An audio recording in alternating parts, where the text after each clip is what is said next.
Neste momento, Deus, através desta emissora, leva até você mais um programa de fé, com hinos, orações e uma palavra poderosa a seu favor.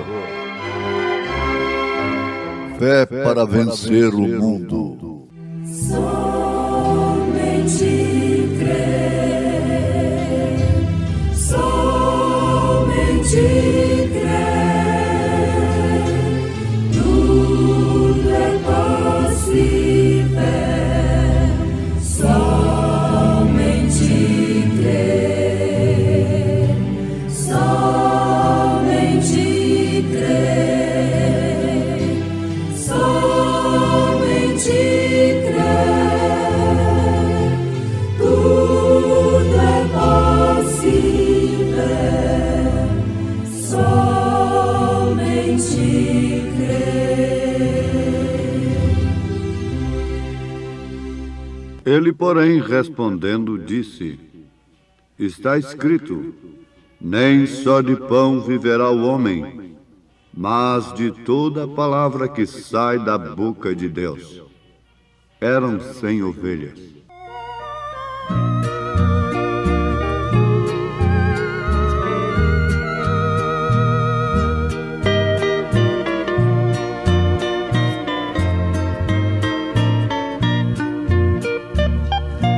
Eram 100 ovelhas juntas no aprisco. Eram 100 ovelhas que a amante cuidou. Porém, numa tarde, ao contá-las todas, lhe faltava uma, e triste chorou. As 99 deixou no aprisco e pelas montanhas a buscá-la foi. A encontrou gemendo, tremendo de frio, curou suas feridas, pôs logo em seus ombros e ao redil voltou.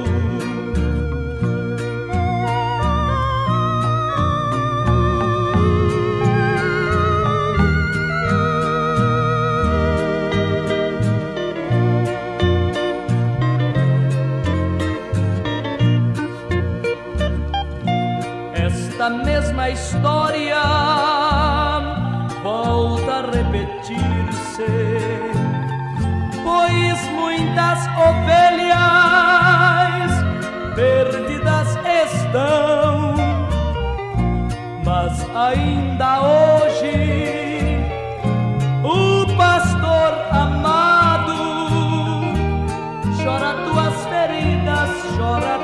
feridas e quer te salvar. As 99 deixou no aprisco e pelas montanhas a buscá-la foi. A encontrou gemendo, tremendo de frio, curou suas feridas, pôs logo em seus ombros e ao redil voltou. Curou suas feridas, pôs logo em seus ombros e ao redil voltou. Curou suas feridas, pôs logo em seus ombros e ao redil voltou.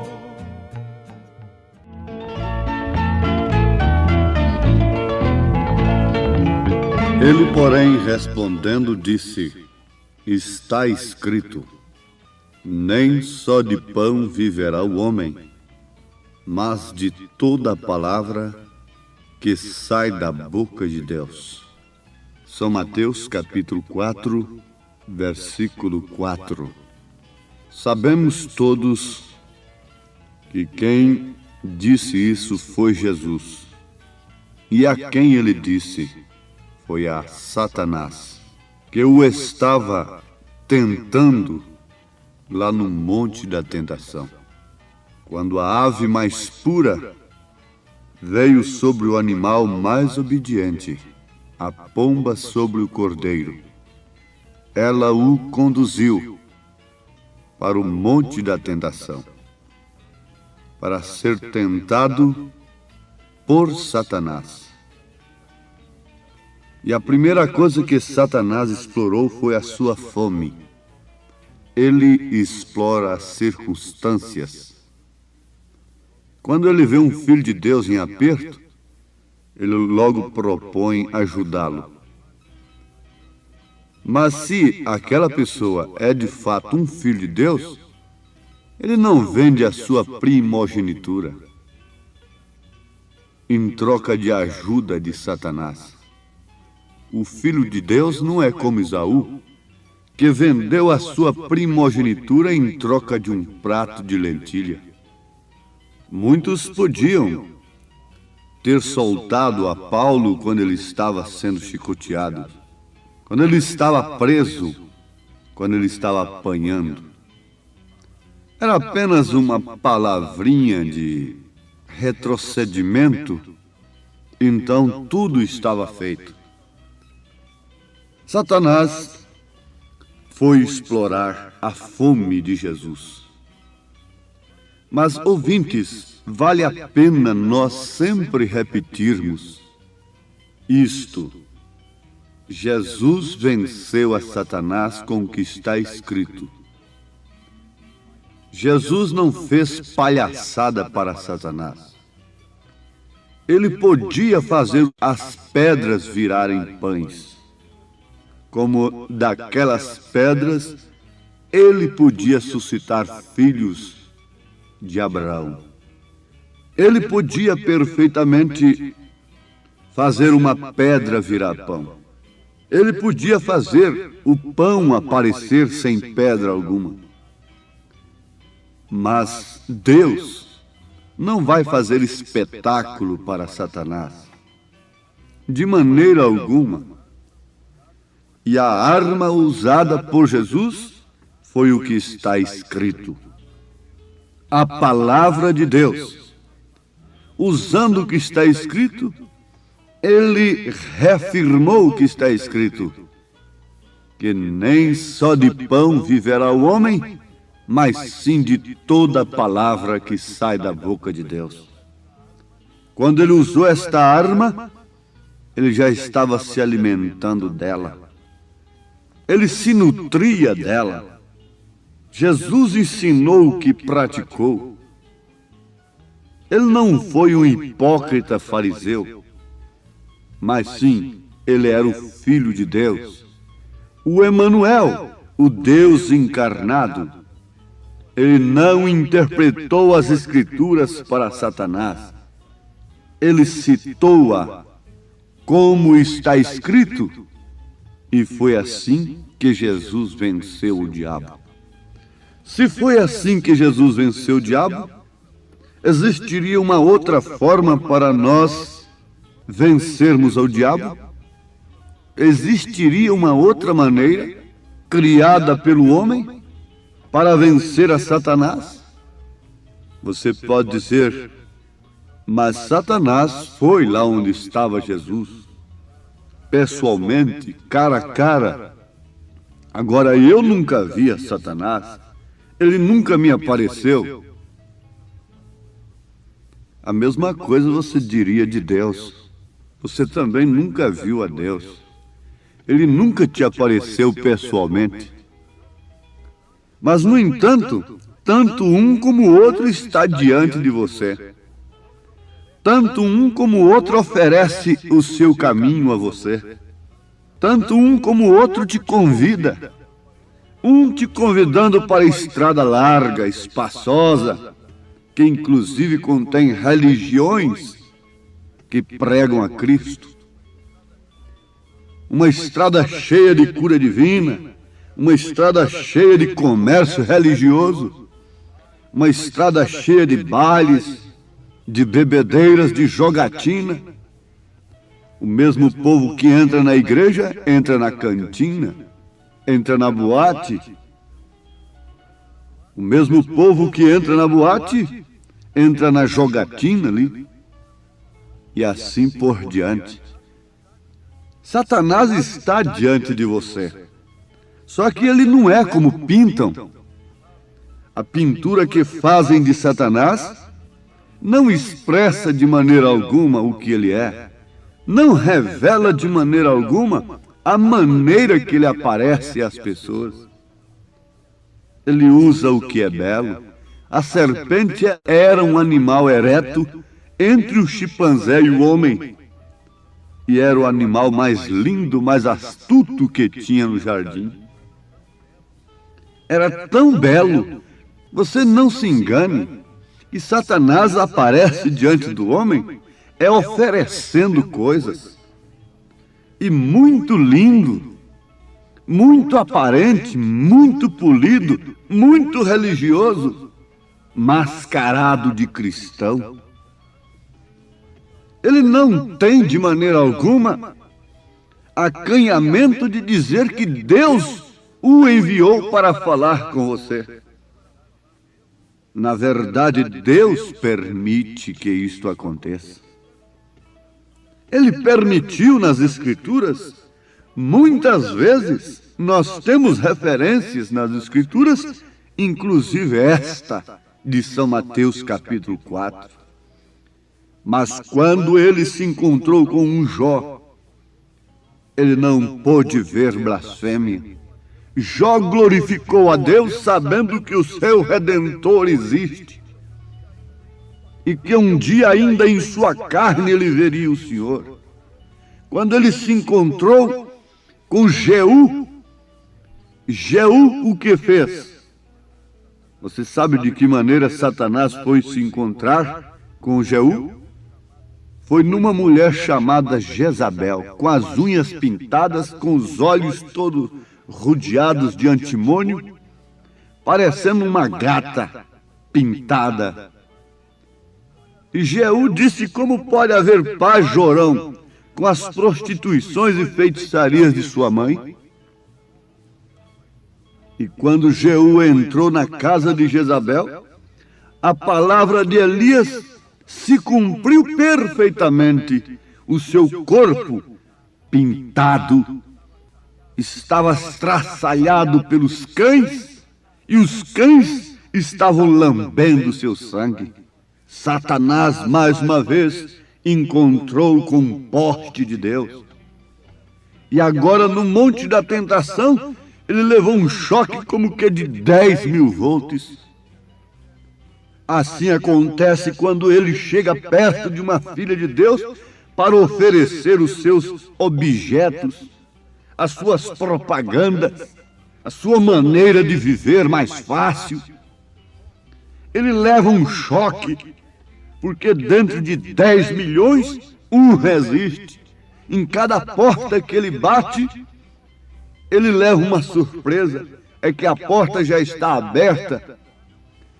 Ele recebe um convite antecipado para entrar com suas propagandas, com suas diversões insinuantes, pecaminosas.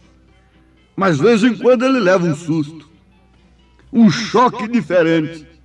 Aqui não, nesta casa há o sangue do Cordeiro.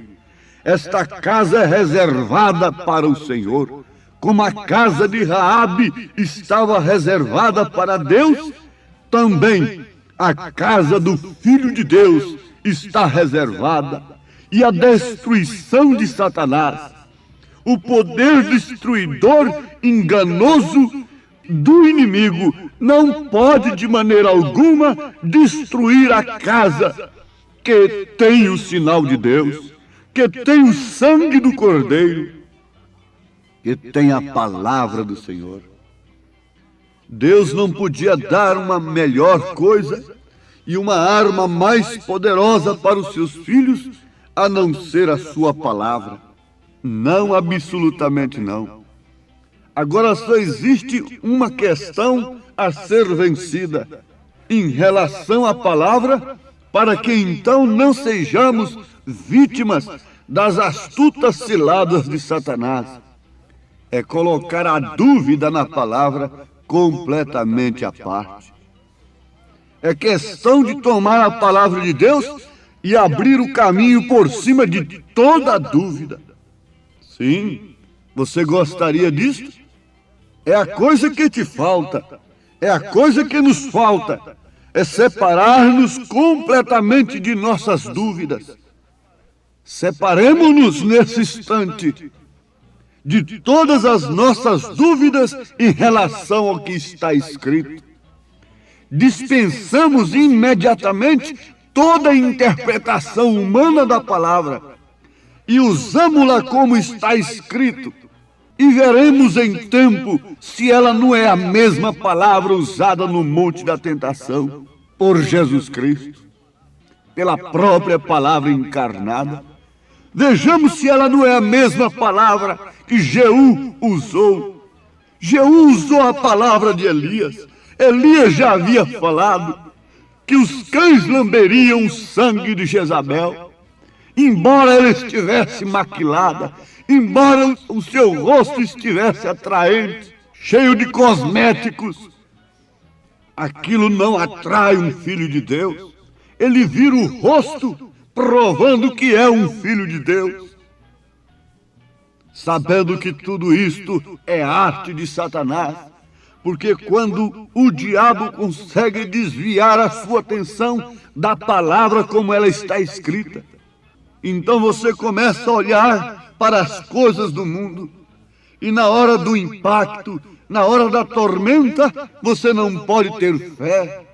A dúvida lhe domina. Então você começa a se agarrar naquele que apareceu ali, naquele outro que aparece ali, orando em troca de dinheiro, e assim por diante. Por que você não pode depositar a sua fé agora na palavra de Deus?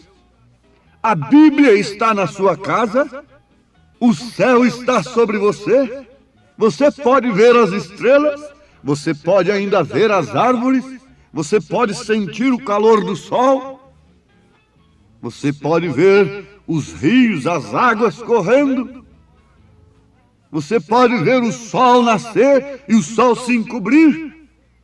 Esta é uma Bíblia aberta, que deixa todo homem inexcusável diante de Deus, aos Romanos capítulo 1. Por que você não toma a palavra de Deus nesta hora, sabendo que ela é a espada do Espírito, e com ela você resiste ao diabo, como naquela lei da esgrima, aqueles dois homens lutando com a espada, e quando um vence, ele vai sobre o outro com a espada bem no seu coração. Sem pena alguma, ele sangra o coração do seu opositor. Por quê? Ou você mata o seu inimigo, vence o seu inimigo, ou o seu inimigo te vencerá. Ou você vence o espírito de adultério, de prostituição, ou o espírito de adultério e de prostituição te vencerá. Ou você vence o espírito de vício, ou o vício te dominará. Ou você vence o espírito da mentira, ou a mentira te dominará e te acompanhará até o juízo eterno.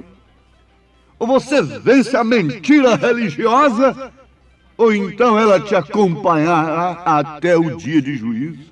E o que poderá fazer por você uma mentira religiosa? Ela poderá lhe defender? Ela poderá fazer propiciação por você? Não! A única coisa que pode nos fazer propiciação diante das acusações de Satanás é Cristo, é a palavra de Deus encarnada, é o Cordeiro de Deus, sangrento, que derramou o seu sangue no Calvário por nós.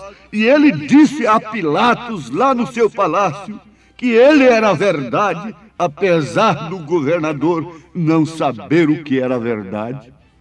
Mas ali está a verdade que pode te acompanhar diante de qualquer tribunal, e especialmente diante do trono branco, e te defender e te cobrir, não com aquela roupagem de folhas como Adão fez para si, e sua esposa quando ele pecou, quando ele desobedeceu? Não, mas Deus tinha uma cobertura diferente. Era a pele do cordeiro. O cordeiro foi imolado. E é do que você deve estar coberto agora. Não é de religião, não é de uma fé sugestionada, não é de uma fé manufaturada, uma fé fabricada, mas sim a fé genuína no que está escrito, na palavra de Deus, porque é a única maneira que o homem pode vencer a Satanás nesta terra manchada de pecado. Você, jovem, pode dar os passos nos passos de Daniel? Você, pregador, pode pisar onde Paulo pisou? Se nós andarmos nos rastros dos apóstolos, nós iremos para onde eles estão. Mas se andamos no rastro de um Balaão, nós iremos para onde ele está. Se andamos no rastro de um Esaú, vendendo a sua primogenitura por ajudas terrenas, nós vamos parar onde está Esaú. Seremos aborrecidos por Deus. E não há coisa pior do que uma coisa aborrecida por Deus. Deus aborrece a doutrina nicolaíta, que conquistou laicaísmos leigos e tirou a palavra sob a direção do Espírito Santo, sob a direção de Deus, e colocou a homens adignatários, manufaturados. Oh, mas como isto rasga a alma e o coração, enquanto as nossas frustrações vão sendo jogadas por terra, as nossas dúvidas na palavra de Deus vão sendo afastadas e a nossa fé vai aumentando no que está escrito, e as enfermidades vão desaparecendo, sem negócio algum, sem trapaça alguma, sem mistério algum, sem modificar a voz, sem espremer voz, sem coisa alguma. Creia na palavra de Deus, sustenta o pavilhão divino e lembre-se de que, vindo o inimigo como águas, como torrentes de águas impetuosas, o Espírito do Senhor arvorará sua bandeira contra ele. Qual é a bandeira do Espírito? Deus não tem nacionalidade. A bandeira do Espírito é a mensagem do dia, é a palavra de Deus, é a palavra cortando, penetrando como espada de dois gumes. É como ela está penetrando agora. Ela está te causando dúvida ou ela está te suscitando fé? Vamos, tenha fé na palavra de Deus. Dê um passo pela fé agora contra a sua enfermidade. Dê um passo pela fé agora contra o seu vício. Joga toda a credice de lado e sustenta agora. Apanhe o pavilhão divino. Diga: Deus, entra no meu coração através do Espírito Santo com tua palavra. Eu creio no que está escrito. Quero viver o que está escrito. E diga: vai-te, Satanás, de mim, com suas doenças, com seus vícios, com seus pensamentos impuros. Vai-te de mim. Eu creio na palavra de Deus. Creio que há um lugar preparado para mim. Creio que sou uma ovelha resgatada pelo sangue do Cordeiro. Eu sou aquela ovelha resgatada. Eu sou aquela ovelha que faltava no aprisco, mas o Senhor me buscou. Eram 100 ovelhas juntas no aprisco. Eram 100 ovelhas que amante cuidou. Porém, numa tarde, ao contá-las todas, lhe faltava uma. Ó pastor eterno, sustenta esta ovelha nas tuas mãos, cura suas feridas, cicatriza suas chagas, em nome de Jesus Cristo. Dá que a fé do Espírito Santo possa inundar, tomar conta de cada coração que nesse instante deseja, anseia pela fé na tua palavra, em nome de Jesus Cristo, ó Deus eterno. Amém.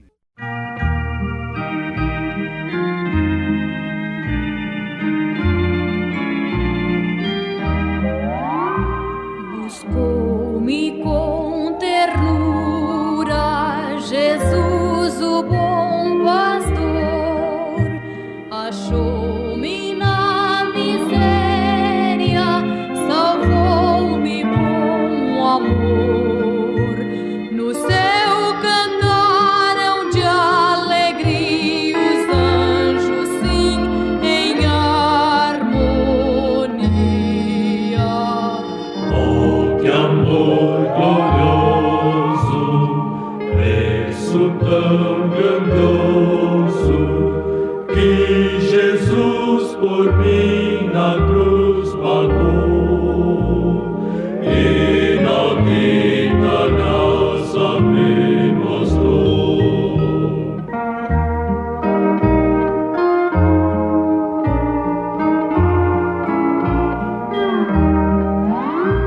Minha alma embevecida, seu rosto a contemplar, recorda as muitas bênçãos do seu amor sem par.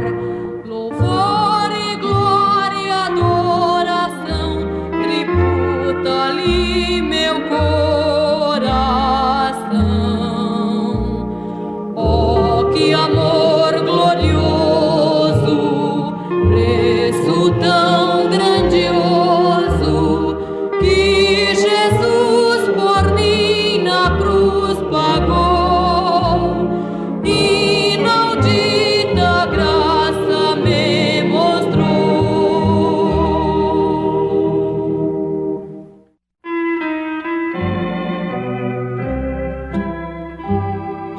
Todo dia Cristo chama-me por seu amor. Dá-me tua vida em serviço, terás gozo no Senhor. A Jesus pertence hoje E ele me pertence a mim, esse Salvador amável já uma vez morreu por mim. Agradar-lhe eu quero sempre, grande amigo na aflição. hoje, sempre enquanto eu vivo, quero andar por sua mão.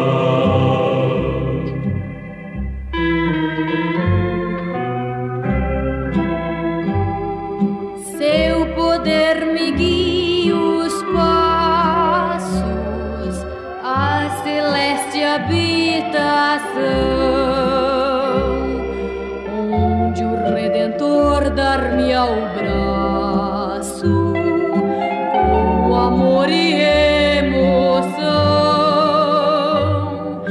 A Jesus pertenço eu hoje, e ele me pertence a mim, esse Salvador